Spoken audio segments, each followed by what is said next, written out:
de notre moi, c'était soumettez-vous à Dieu, résistez au diable et il fuira loin de vous. Jacques 4, verset 17. En fait, quand je me suis penchée sur ce passage et avec la prière, je me suis rendu compte qu'en fait, ce passage nous donnait, au travers de ce passage, Dieu nous donne donc la recette pour une victoire assurée sur le diable. Donc, c'est une victoire en fait qui se manifeste en 3 étapes. Donc, la première étape, c'est soumettez-vous donc à Dieu. La deuxième étape, résistez au diable. Et donc, la troisième étape, en fait, c'est la conséquence des 2 premières étapes. Il fuira loin de vous. Maintenant, donc, nous, en tant que chrétiens, notre rôle, mais les rôles que nous avons à jouer sont dans les 2 premières étapes. Parce que la troisième étape, c'est une conséquence des 2 premières étapes. La première étape dit, soumettez-vous donc à Dieu. En fait, je me suis posé la question, pourquoi il ne dit pas juste soumettez-vous à Dieu? Pourquoi il dit soumettez-vous donc à Dieu? C'est comme si, quand tu parles à quelqu'un, tu lui dis, euh, bon, je parlerais, je dirais par exemple, soumets-toi à Dieu. Ce serait facile, mais c'est comme s'il y a un préalable et puis la personne dit, et là, soumettez-vous donc à Dieu. C'est comme si c'est une manière de vous dire que mais si vous avez peut-être essayé par vos propres forces par le passé, que vous n'avez pas été capable par vos propres forces, mais là, il va falloir vraiment donc vous soumettre à Dieu. Soumettez-vous donc à Dieu. Le verbe soumettez-vous, on va voir que c'est les 2 premières étapes pour la victoire sont au présent. Donc, soumettez-vous à Dieu, ça veut dire quoi? Je regarde dans le dictionnaire et le dictionnaire nous dit se soumettre, on pourrait dire autrement, mettez-vous dans un état de dépendance vis-à-vis de Dieu. On pourrait aussi dire, ramenez-vous vous-même à l'obéissance à Dieu. On peut aussi le dire comme d'une autre façon en disant, mettez-vous sous l'obligation d'obéir à une loi ou d'accomplir un acte ordonné par Dieu. On peut encore le dire autrement en disant, maintenez-vous sous la domination de Dieu. Et quand j'ai regardé ça, je me suis dit, c'est comme quelqu'un qui a un parapluie, ok? Et puis, le parapluie est ouvert. Mais c'est ta responsabilité de rester sous le parapluie si tu ne veux pas que la pluie te mouille. Si tu quittes en dessous du parapluie, ben, tu seras mouillé, trempé. Mais si tu ne veux pas être touché par la pluie, c'est ta responsabilité de rester sous le parapluie. Donc, Dieu est comme ça, en fait. Il est notre parapluie. Mais il faut qu'on accepte de rester sous ce parapluie-là. Se soumettre demande 3 choses. Moi, je retiens 3 choses que moi, j'appelle le cap. La première chose, c'est le C pour le choix. Le choix, c'est quand on regarde dans la parole de Dieu, depuis Genèse jusqu'à l'Apocalypse, le choix a toujours été un élément déterminant dans la vie de l'être humain. Depuis le jardin d'Éden, et ce jusqu'à la fin des temps, le choix va toujours déterminer où on va aller à la fin de nos jours, que ce soit au paradis, en enfer. Dans nos décisions de tous les jours, nous sommes confrontés à toujours faire des choix. Moi, je comprends que la vie chrétienne, ce n'est pas trop... la vie chrétienne commence toujours par un choix. On devient chrétien par un choix qu'on fait. On marche dans l'obéissance par des choix qu'on fait à tout instant, le choix. Soumettez-vous vous-même à Dieu. Soumettez-vous donc à Dieu. Commence par un choix. On ne se soumet pas à Dieu comme ça. Ça prend un choix. C'est un choix délibéré qu'on fait de se soumettre à Dieu. Dieu ne nous force pas. Il n'y a pas des anges qui viennent avec des chicottes là pour nous chicoter, pour dire, ben, faut que tu restes, te soumettre à Dieu. Tu te lèves tous les matins en prenant une décision, en faisant un choix de ranger ta vie, d'obéir à Dieu, de te soumettre à Dieu. Dans Deutéronome 30, verset 15 et au verset 19, on voit ici Dieu dit, vois, je mets aujourd'hui devant toi la vie et le bien, la mort et le mal. J'ai mis devant toi la vie et la mort, la bénédiction et la malédiction. Il dit, choisis la vie afin que tu vives, toi et ta postérité. Donc, dans le jardin d'Éden, il y a eu un choix à faire. Il leur a dit, dans le jardin, il y a l'arbre de la connaissance du bien et du mal. Il dit, le jour où vous en mangerez, vous mourrez. Mais mon choix, c'est que vous ne mangez pas. Mais vous avez un choix à faire. Il les a mis devant le libre arbitre, devant le choix. Et le choix, on le voit dans le jardin d'Éden, on le voit encore là dans Deutéronome où Dieu dit aux enfants d'Israël, choisissez la vie. Mais le choix final nous revient. Il nous encourage à faire le bon choix. Donc, se soumettre à Dieu commence par un choix personnel. Parce que vos parents peuvent vous enseigner la Bible de Genèse à Apocalypse, mais c'est vous qui, à chaque instant, allez être confrontés quand vous êtes à l'école, quand vous êtes même à l'église, peu importe là où vous vous trouvez, vous allez devoir faire des choix. Et moi, dans ma tête, quand je vis ma vie, je me dis, je dois toujours garder le cap. Donc, le cap, c'est faire le bon choix. La deuxième action qu'il faut faire, quand on fait un choix, le choix est suivi toujours d'une action. Et on ne peut pas faire de choix et puis être dans la passivité. Quelqu'un qui est passif, là, il ne fait pas. En fait, c'est un choix qu'il fait, qu'on va voir plus tard. On choisit toujours. Qu'on soit passif ou bien qu'on soit actif, c'est déterminé par un choix. Donc, on a d'abord le choix et le choix va nous pousser à une action. Donc, les actions qu'on va poser vont être le résultat du choix qu'on a pris. Donc, c'est une chaîne, en fait. Le premier maillon de la chaîne, c'est le choix. Le deuxième maillon de la chaîne, c'est l'action. Et l'action peut se traduire en fait, je veux dire par deux actions majeures, la prière. Vous voyez, le Seigneur a dit aux disciples, même dans le Notre Père, quand il leur enseigne le Notre Père, il a dit, dans Luc 22, verset 40, il dit, garde-nous de succomber à la tentation. Donc, la prière. La première chose vraiment importante et l'élément crucial, c'est la prière. Il faut vraiment prier. Prier, même Jésus a dit dans Matthieu 26, 41, veillez et priez pour ne pas entrer en tentation. C'est vraiment important. Nous sommes dans un monde où on va être sollicité de toutes parts, sollicité à faire le bien, sollicité à faire le mal. Tu te lèves le matin, tu ne demandes pas, ça tape à ta porte. Du matin jusqu'au soir, on va être sollicité à faire des choix, le bien, le mal, va être constamment devant nous. C'est constant. Il n'y a pas un instant où tu ne dois pas choisir quelque chose. Tu es confronté à des choix. Jusqu'à ce que tu meurs, tu vas être confronté à des choix. Et pour pouvoir faire le bon choix, prendre la bonne décision, ça vous prend de pouvoir être aidé par Dieu. Cette histoire de je suis autonome, je suis grand, je peux faire ce que je veux, je n'ai pas besoin d'aide de personne, c'est un mensonge du diable pour vous induire en erreur. On a besoin de l'aide de Dieu. Il est important de prier. Jésus l'a fait. Lui-même qui est Dieu, qui s'est fait chair, il a fait toute sa vie, il a prié. Jusqu'à son dernier souffle, il a prié. Il a demandé de l'aide à son père dans le jardin de Gethsémani parce qu'il savait qu'il ne pouvait pas sans lui. Et nous aussi, c'est la même chose. On ne peut pas ne pas tomber dans le péché si on ne se confie pas en Dieu. On a besoin de l'aide de Dieu. Il est important de prier. Et ce n'est pas seulement de prier quand on est comme devant la situation. Il faut faire de la prière notre habitude. On peut pas. C'est important de commencer la journée en prière, de la terminer en prière. Prier, la Bible dit de prier sans cesse. Parce que notre ennemi, lui aussi, il nous tente sans cesse. Donc, c'est important pour nous de prier, veiller et prier pour ne pas tomber en tentation.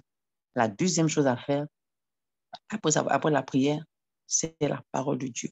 La parole de Dieu est très, très importante. Vous voyez, quand on prend, par exemple, Jésus dans le désert, lorsqu'il était tenté par le diable, il s'est défendu avec la parole de Dieu.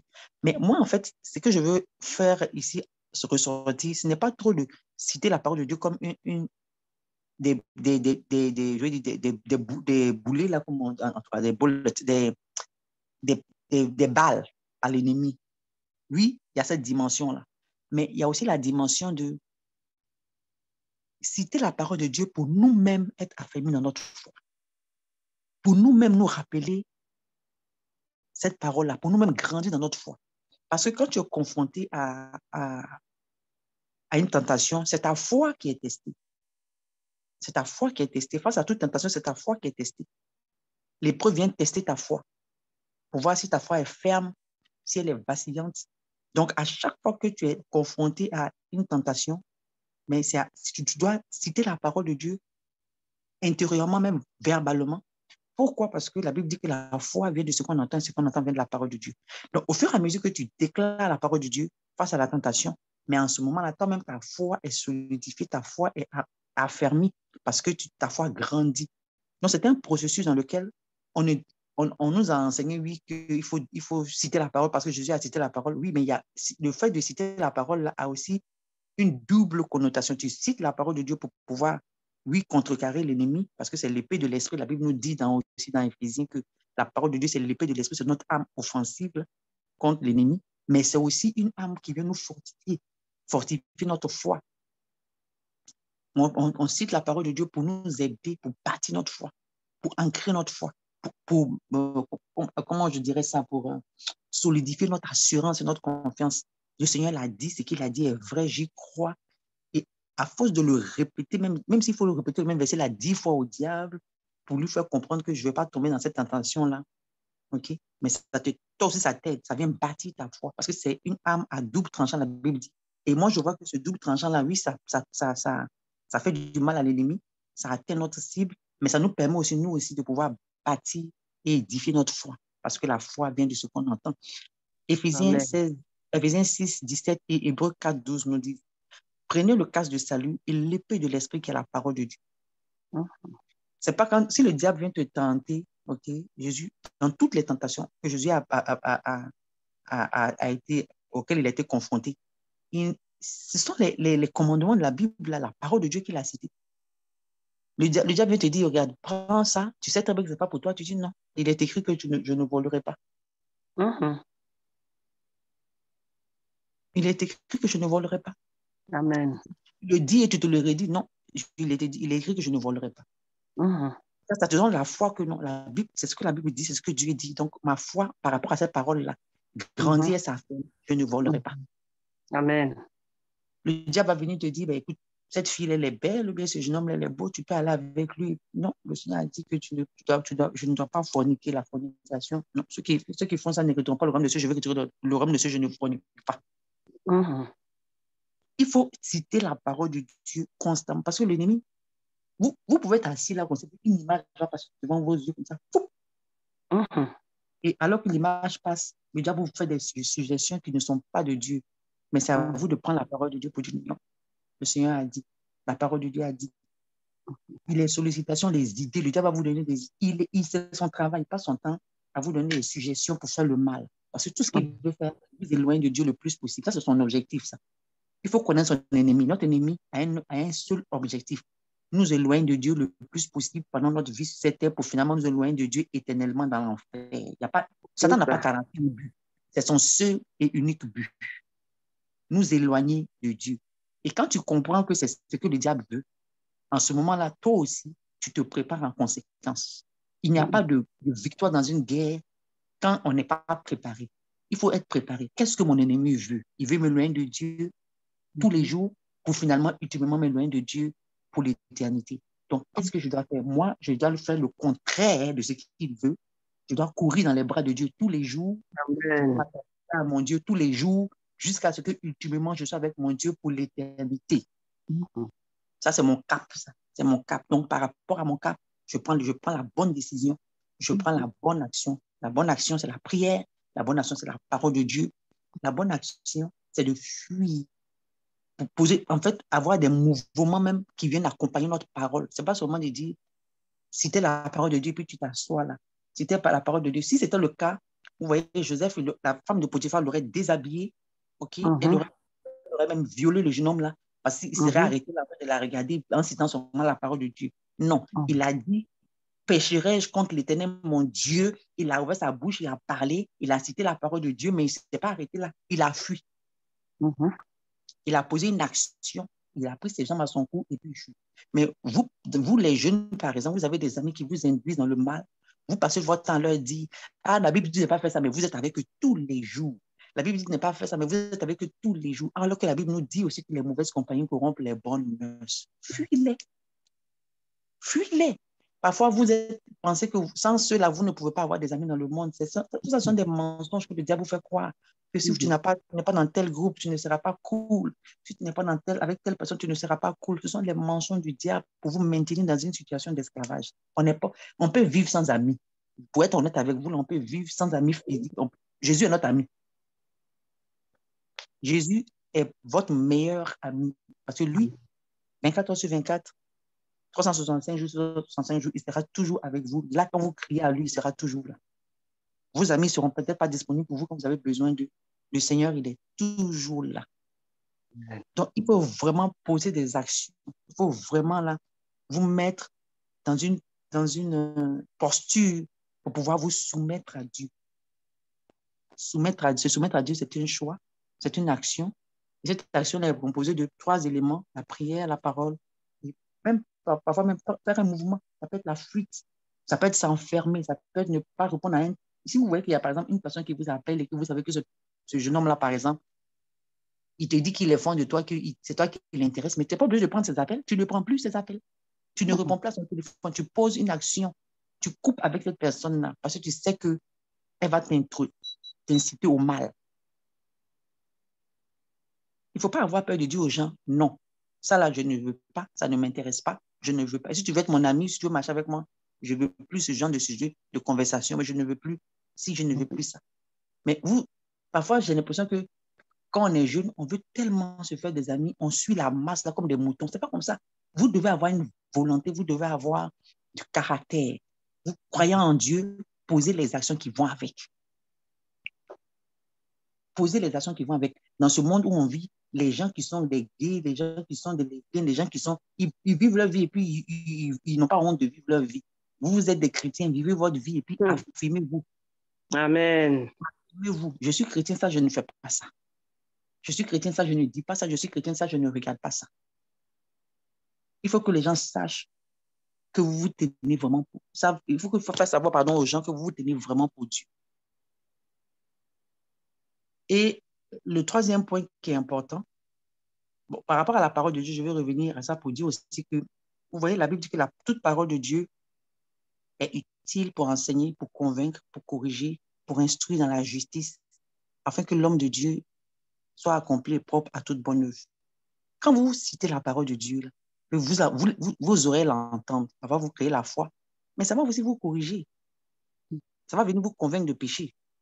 La Bible dit ça, ce que je suis en train de faire là, ce n'est pas en conformité avec ça. Parce que normalement, quand vous lisez votre Bible tous les jours, là, il y a un dépôt que c'est comme une économie en banque. Vous mettez de l'argent en banque. Et vous mettez la parole de Dieu, là, elle va dans votre banque. C'est ce que la Bible appelle le dépôt.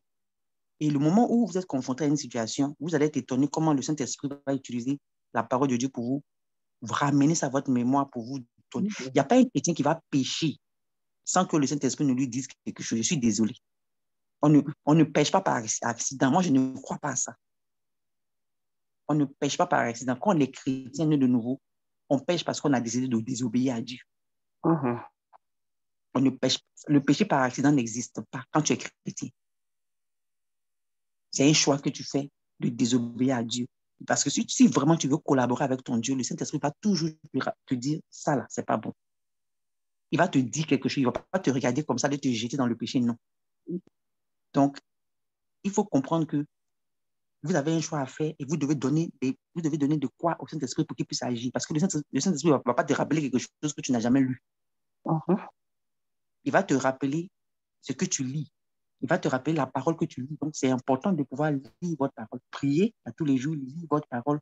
Ça vous donne l'équipement nécessaire pour pouvoir contrecarrer les œuvres de l'ennemi.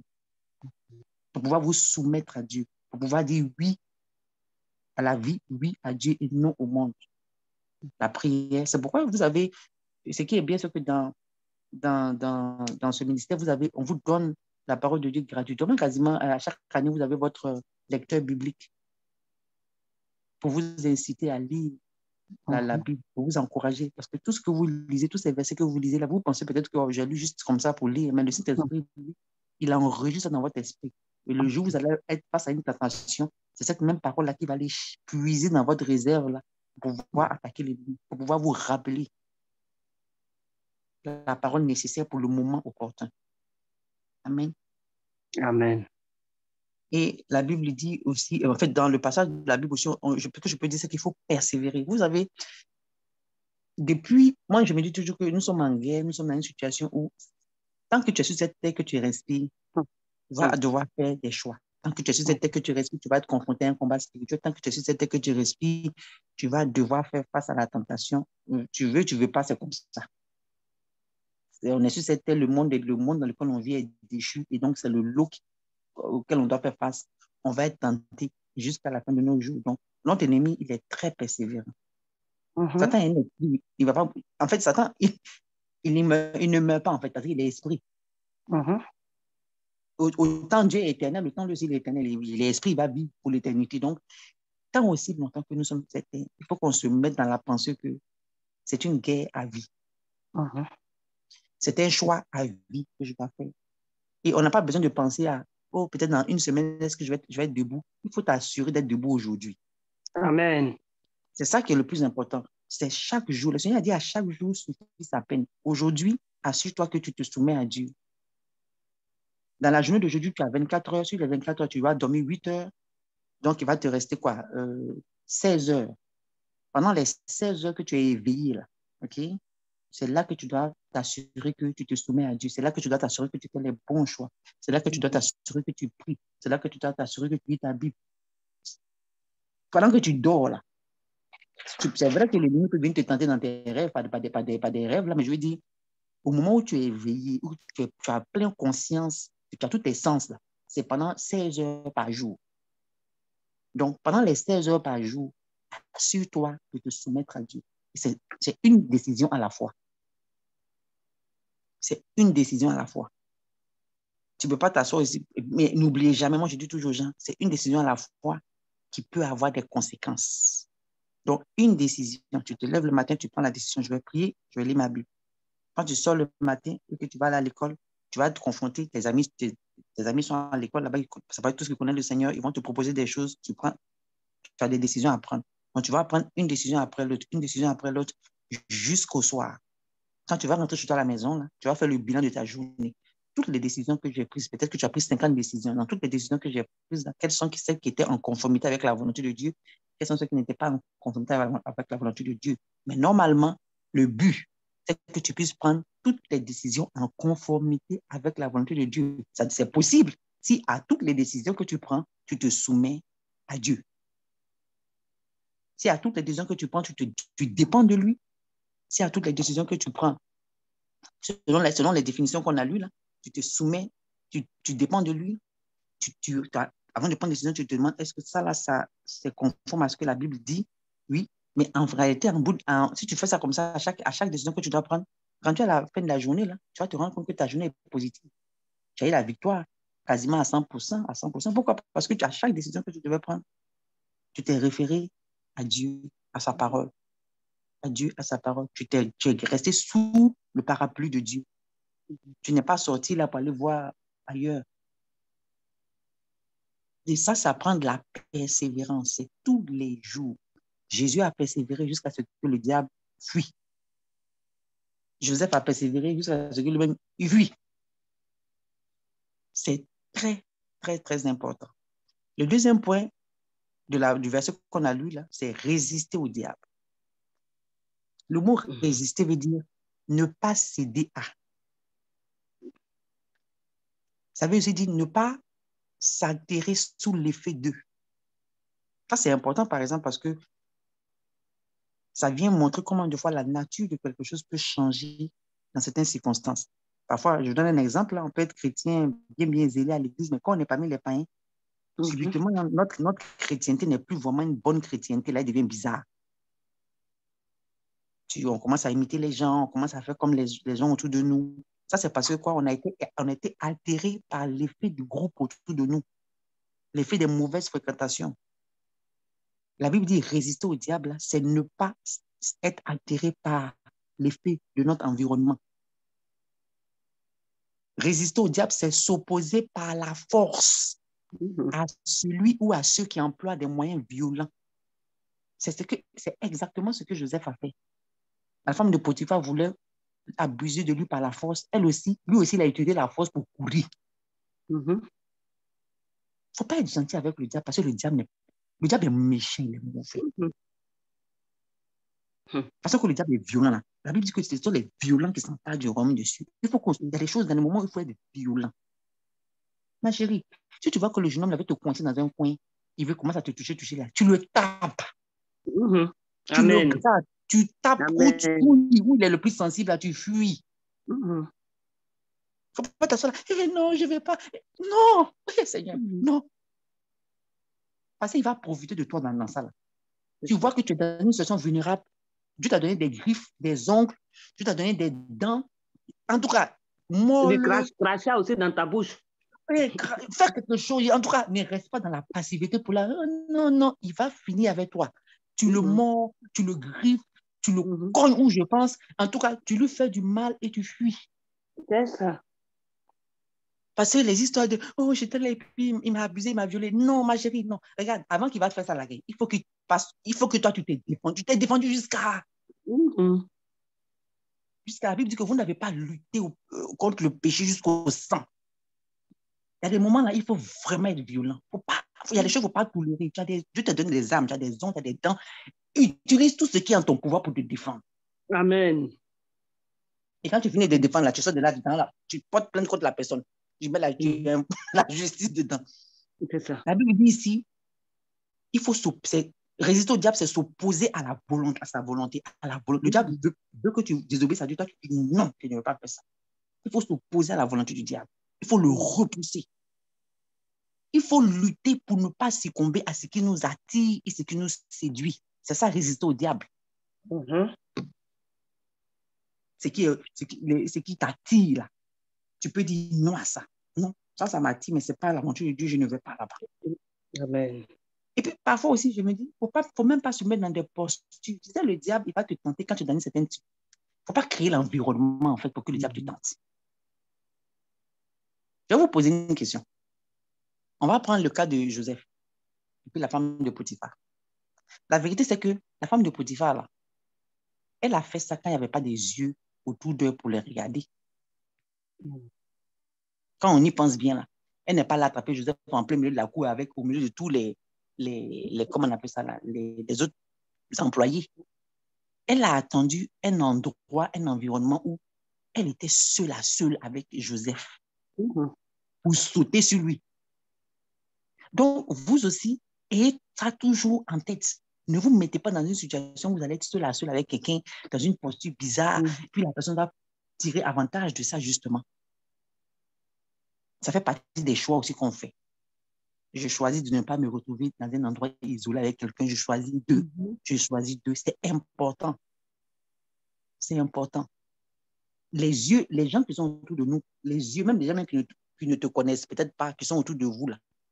Le fait qu'il y ait d'autres yeux autour, ça va aider, ça va empêcher un frère peut-être mal intentionné de faire quelque chose. Amen.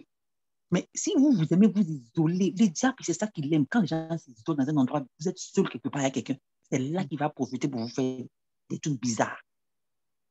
Et après, vous n'aurez que vos yeux pour pleurer. La fois passée, j'avais précisé, j'avais dit, cette jeune fille-là qui a été violée par son frère, son demi-frère, c'est parce qu'il avait dit quoi, à tous les serviteurs de sortir. Il y a des en pleine journée comme ça, les gens passent. C'est vrai que dans notre monde, maintenant, il y a tellement de choses qui arrivent que les gens deviennent tellement égoïstes et individuels qu'on peut même te faire du mal et puis les gens passent. Mais normalement, là, si tu es dans un endroit public et que quelqu'un te fait du mal, il y a au moins quelqu'un qui va se lever pour dire quelque chose. Mais si tu es dans un endroit isolé, tu es caché quelque part, où il n'y a personne autour de toi, mais la personne même peut te violer, te tuer là-bas. C'est cadeau, en fait. Donc, c'est important que dans les choix qu'on fait, le choix de où je me trouve, à quel moment je me trouve, à quelle heure je trouve, tu ne sors pas après certaines heures. Tu es une femme, après une certaine heure, tu es dehors jusqu'à 23 heures. Pourquoi? Dans Abidjan qui est dangereux comme ça. Ou bien, je veux dire, il y a des moments où il faut vraiment faire attention. Attention. Et ça fait partie des décisions, des choix qu'on prend. Résister au diable, c'est aussi supporter l'épreuve. Parfois, il y a des situations où tu n'as pas le choix. Tu es dans une situation où, je donne un exemple, très simple. Là. Tu peux être, par exemple, on peut prendre des gens qui s'en vont, il y a des gens qui vont étudier, par exemple, ils sont chez des tuteurs.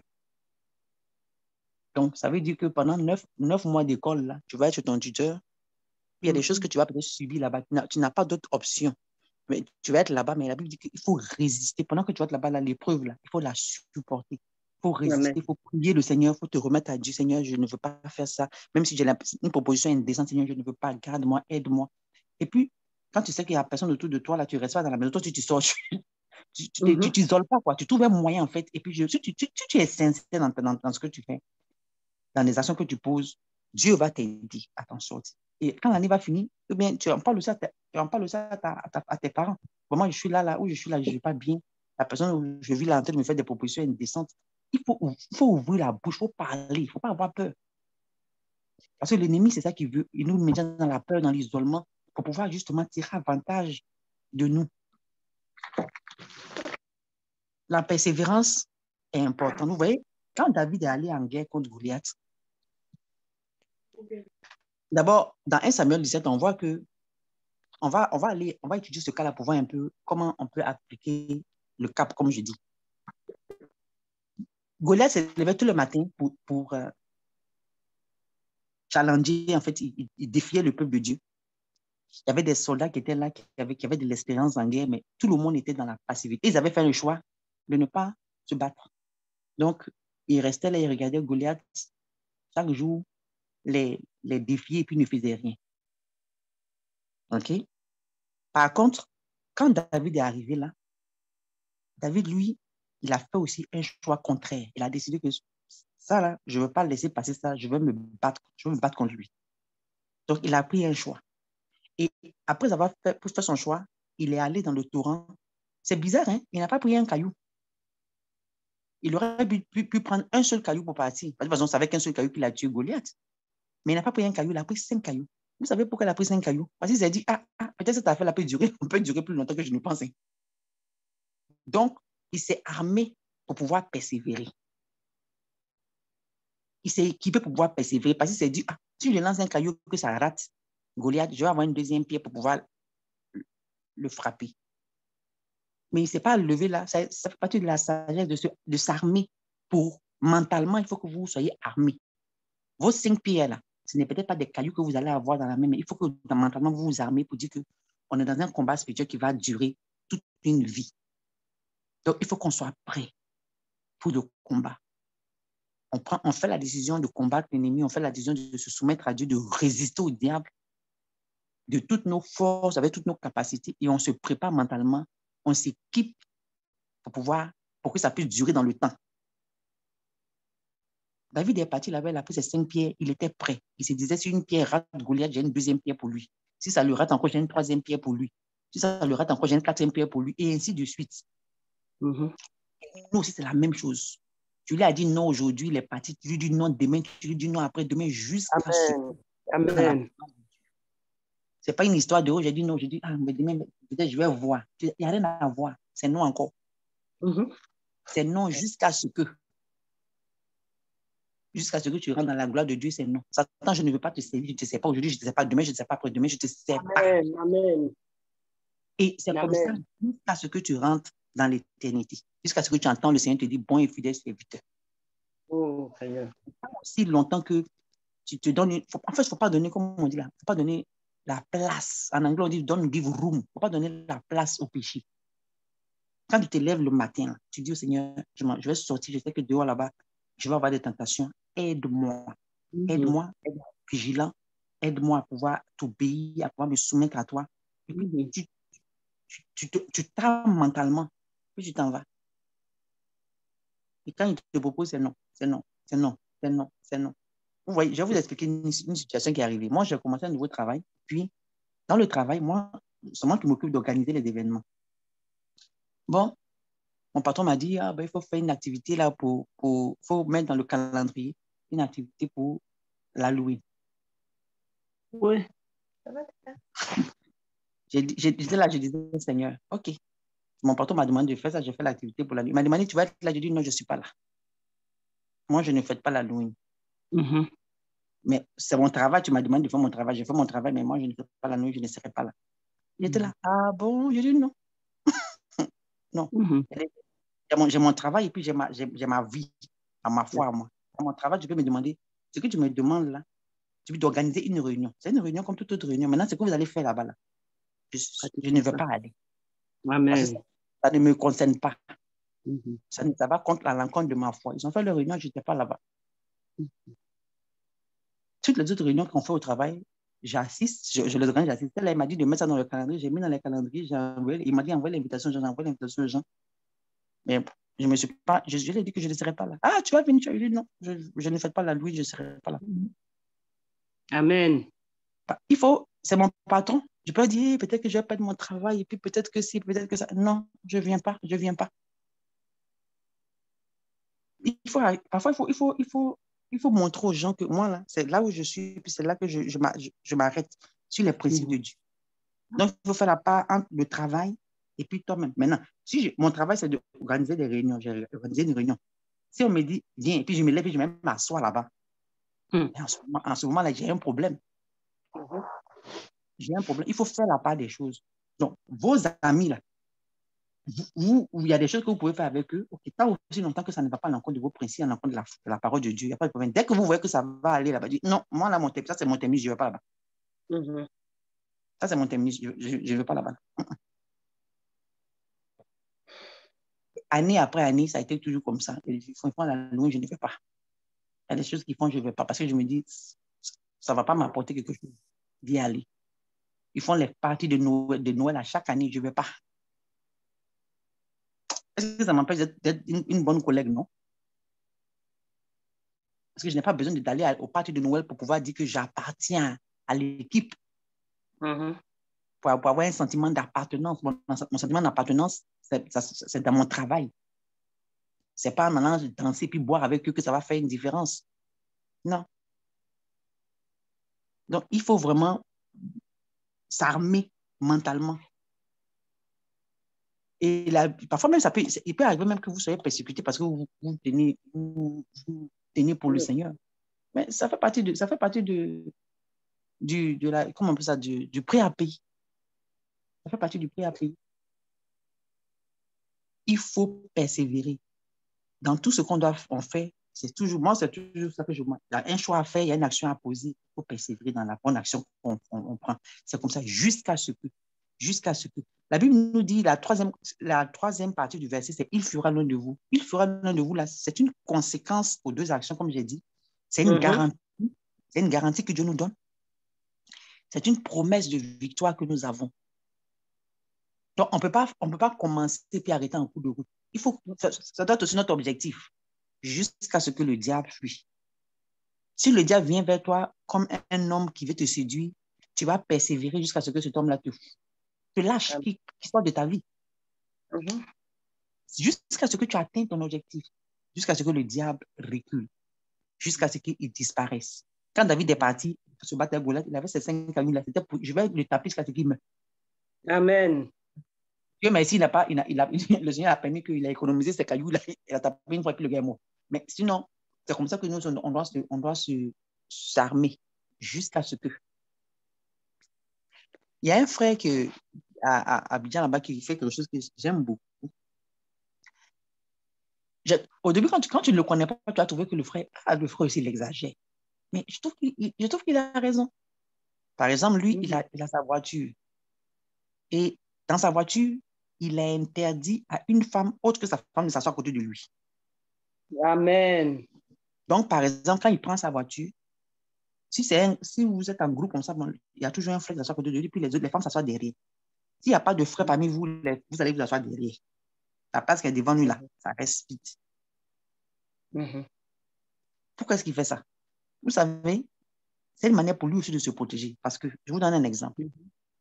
Quand vous êtes plusieurs personnes, ce n'est pas grave. Mais si, par exemple, tu as une collègue et qui te dépose tous les jours au travail, puis tous les jours, tu es assise à la place que sa femme occupe là, à un moment donné, tu vas finir par penser que cette place peut te revenir. Et tu peux commencer à avoir des attitudes, des comportements qui vont avec, les choix là, ça commence par la tête, hein. Des attitudes bizarres. Non. Mais quand tu es derrière, tu sais que c'est la place des invités, en fait. Donc, tu ne peux même pas avoir l'idée même, en tout cas, ça met déjà une barrière psychologique pour ne pas que tu viennes te prendre pour madame alors que tu n'es pas madame. Est-ce que vous comprenez un peu? Donc, Oui. ce comportement qu'il a, le frère avait, je me suis dit, tiens, au début, je me dis, en fait, j'étais avec une soeur, puis il dit, on partait, le frère nous déposait, puis il dit, ah, le frère, là, on ne s'assoit pas devant, il ne veut pas qu'on s'assied devant. Parce que moi, Dieu ne disait pas, Dieu dit, mais ma soeur, assieds-toi devant, moi, je vais me mettre derrière. Parce que moi, je ne connaissais pas le frère, en fait. Il dit, oh, non, le frère, là, ne veut pas que les femmes s'assiedent devant avec lui. J'ai dit, ah, mais c'est intéressant, ça, c'est une très belle pratique. Parce que Amen. moi, sur le champ, j'ai analysé, je me suis dit, mais le frère n'a pas tort, il a vraiment, vraiment raison. Parce que parfois, c'est comme ça que parfois les choses commencent et puis oh, tu déposes une soeur, souvent, à un moment donné, il y a une affinité trop proche qui commence à s'installer. J'ai trouvé qu'il prend des mesures pour se protéger. Amen. Ce n'est pas un enfant, hein. Il est même plus âgé que moi. Mais vous savez pourquoi est-ce qu'il fait ça? Parce qu'il veut continuer à aimer sa femme comme Dieu le demande et puis il veut continuer à vivre dans la pureté. Si nous, les adultes, qui sommes plus vieux que vous, là, on prend des mesures comme ça pour se protéger, c'est pour vous donner l'exemple à vous qui êtes plus jeunes. C'est ça. Protégez-vous. Faites des choix qui vont vous aider dans la vie. Il veut aller loin avec sa femme, ce frère-là. C'est un frère qui va aller loin. Il veut rester fidèle à sa femme. Il ne veut pas donner accès à l'ennemi. La Bible dit ne donnez pas accès au diable. Il pose des actions en conséquence. Il pose des actions en conséquence. C'est comme la fois passée, je vous ai dit, je suis allé à Abidjan, j'ai pris ma maison là-bas. J'aurais pu dire, oh, je suis une grande femme, je peux habiter seule. Mais non, je me suis dit, non, c'est bien d'avoir un chaperon. Je vais avoir une soeur à côté de moi. Elle me suivait, je la suivais. On est redevable l'un à l'autre. Mais Dieu allait m'asseoir. Je suis grande, je suis grande. Lui, il avait me visiter, j'ouvre la porte. Lui, il avait me visiter, j'ouvre la porte. À un moment donné, le diable est rentré et me dit, ah, non, il ne faut pas donner accès à l'ennemi. Il faut, nous-mêmes, là, il faut qu'on apprenne à se protéger. Il faut qu'on soit vigilant parce que notre ennemi, il est vigilant. Le frère, là, en posant une action pareille, il est vigilant. Maintenant, si toi, tu as quitté derrière, dans le siège des passagers derrière, là, vous venez sauter sur le frère, là, c'est que tu as un problème. tu as besoin de délivrance. Amen. Ça crée déjà une barrière. Non, il faut essayer, à votre niveau aussi, voyez, qu'est-ce que je peux faire? Quel est le choix que je peux prendre? La décision que je peux prendre pour éviter de tomber en tentation. Maintenant, quand vous avez fait tout ça, quand vous avez, comme on a dit aujourd'hui, quand vous êtes resté dans une dépendance vis-à-vis de Dieu, vous avez ramené tout votre être même à l'obéissance de Dieu. Quand vous vous êtes donné vous-même l'obligation d'obéir à Dieu, d'accomplir ce que Dieu vous demande. Quand vous avez décidé de vous maintenir sous le parapluie de Dieu, vous avez pris la décision de choisir le bien. Vous avez prié, vous avez cité la parole de Dieu. Vous avez persévéré. Là et seulement là, la victoire va venir. Le diable va fuir. Là et seulement là, l'ennemi va être vaincu. Mais si vous ne faites pas bien les deux premiers, là, il ne va pas fuir. Jésus même là, il a été tenté. La Bible nous dit une chose, c'est très importante. C'est pour ça qu'il faut persévérer. Il a dit que le diable s'est en allé en attendant une occasion favorable. C'est pour dire que Satan là, si tu l'as gagné aujourd'hui, il va t'attendre demain. C'est ça, il revient. Si tu te lèves demain aussi, il faut te dire aujourd'hui là, moi aussi je suis avec toi. On continue la guerre, puis je vais te gagner encore. Il faut que tu sois déterminé. Amen. Chaque jour, tu as la résolution de gagner la victoire sur le diable. C'est un combat de tous les jours. Parce que le diable, si tu l'as vaincu aujourd'hui, il atteint une autre occasion favorable. Ce passage de la Bible n'est pas écrit pour juste combler un vide. C'est écrit pour nous dire que notre ennemi, là, il est persévérant. Non, nous, on doit être persévérants.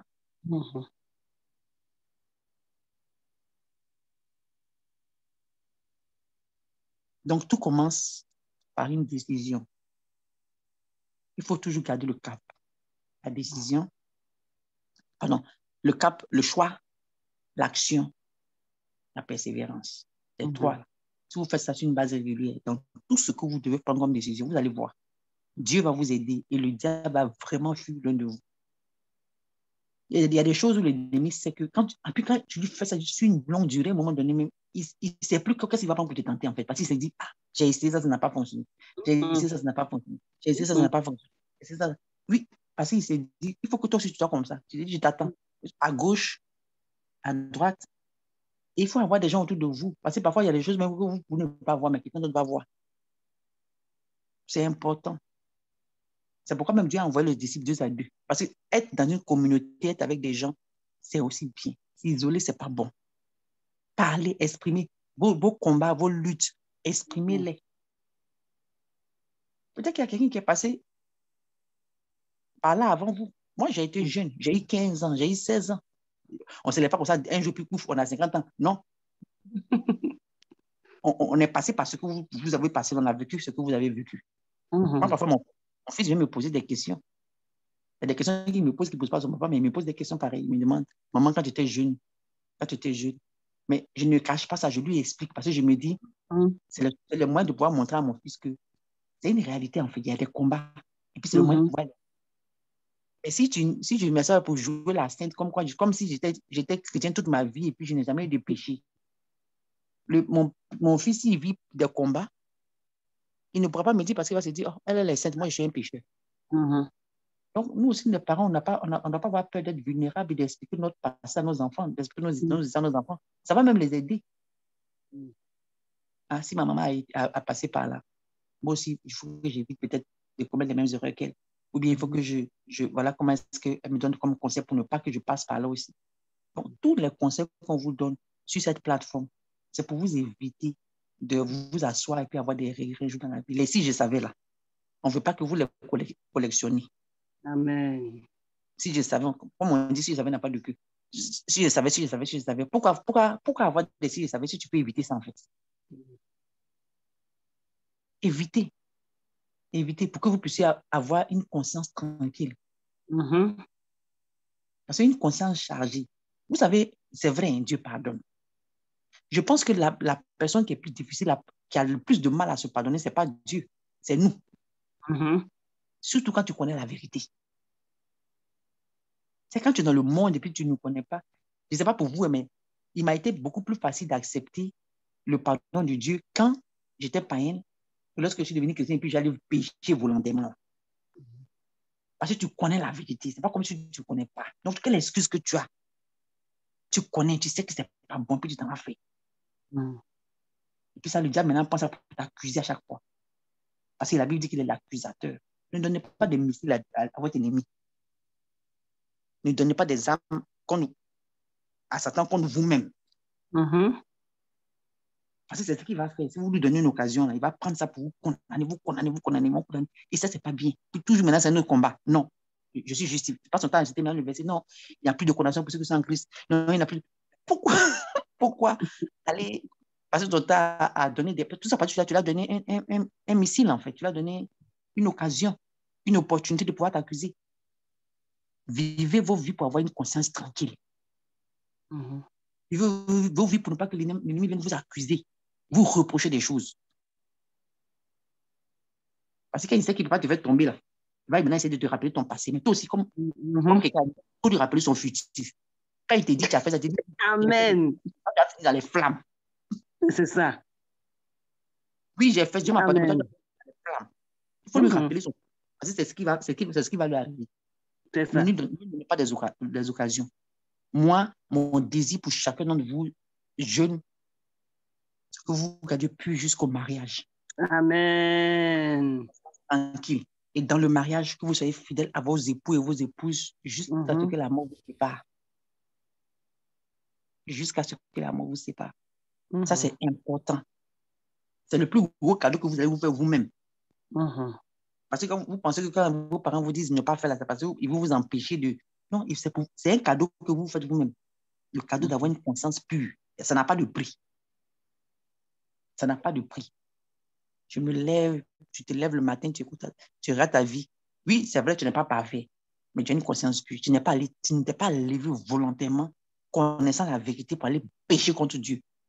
Non. Donc, c'est important que vous puissiez vraiment suivre ces étapes-là, les décisions, les actions, la persévérance, à faire le bien, à obéir à Dieu.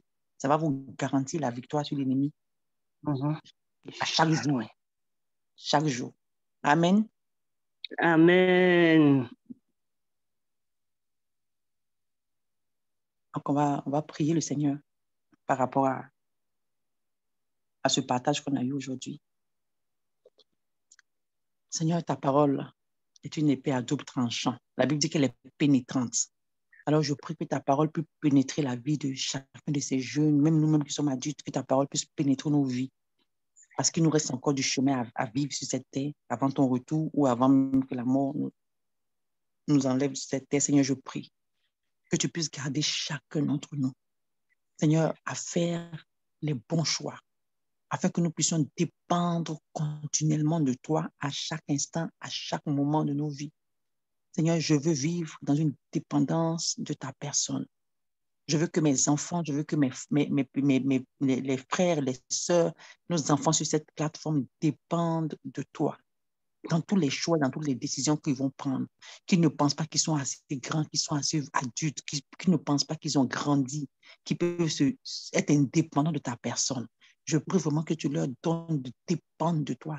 La dépendance de toi va se traduire dans la prière, dans la méditation de ta parole, Seigneur Dieu de gloire. Alors aide chacun d'entre nous à dépendre de toi, comme si c'était notre dernier souffle. Dépendre de toi, Seigneur Dieu de gloire, à chaque instant de nos vies, à rester attaché à toi, accroché à toi. Seigneur, aide-nous face aux tentations, parce que les tentations font partie de la vie, mais aide-nous face aux tentations à pouvoir les surmonter, à pouvoir être plus que vainqueurs contre tous les pièges, contre tous les traits enflammés de l'ennemi. Seigneur, contre toutes les mauvaises personnes, Seigneur, que l'ennemi va même utiliser, Seigneur de gloire, contre les personnes mal intentionnées. Aide-nous à triompher, donne-nous le discernement, Seigneur de gloire. Aide-nous, Seigneur Dieu, à pouvoir persévérer dans le bon choix, persévérer, Seigneur, dans la bonne action. Aide-nous à fuir quand c'est nécessaire. Aide-nous à nous battre contre le péché quand c'est nécessaire. Aide-nous à être violents face au péché, Seigneur Dieu de gloire. À ne pas être dans la passivité, je t'en supplie. Fortifie chacun d'entre nous, fortifie notre foi. Que ta parole vienne, Seigneur de gloire, nous donner la force de pouvoir combattre, Seigneur de gloire, jusqu'à notre dernier souffle. Aide-nous à persévérer, à ne jamais lâcher, à ne pas céder aucun territoire à l'ennemi, en pensée, en parole, dans nos actions. Aide-nous à ne pas nous conformer, à ne pas être atterrés par le monde autour de nous. Au nom puissant de Jésus de Nazareth. Amen.